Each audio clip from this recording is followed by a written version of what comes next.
Magandang araw sa'yo, alam mo ba na matagal na pala nagkabalikan ang Katniel?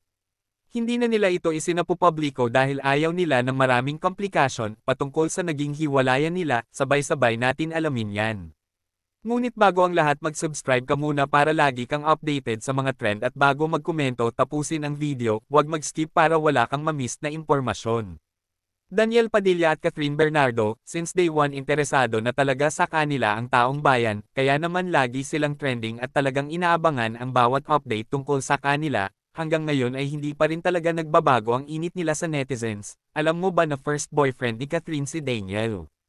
Habang si Daniel naman ay may mga naging girlfriend na, bago pa si Catherine, pero si Kat daw ang pinakamatagal, 11 years ba naman na yan, kaya marami talaga ang nanghihinayang ng mapabalita ang paghihiwalay nila. Ngunit sa kasalukuyan marami ang nagsasabi na nagkabalikan na raw ang mga ito, nagkikita palihim, at muling sinuyo ni Daniel si Kat.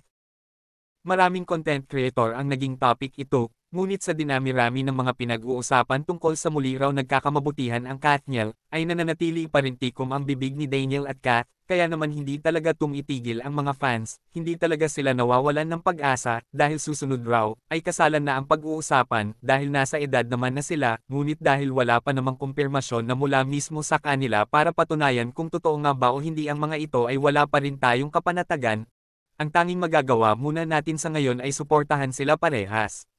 At hindi naman masama na umasa na talagang magkakabalikan sila dahil ni isa wala pa sila nagiging karelasyon mula nang mapabalita na break na sila, puro lang naman manliligaw kay Kat, at nililink kay Daniel, pero walang makikita na may iba silang kasama para pag-usapan na karelasyon nila. Kayo, anong masasabi nyo tungkol dito? Magkomento lamang sa comment section at huwag kakalimutan na mag-subscribe. Maraming salamat!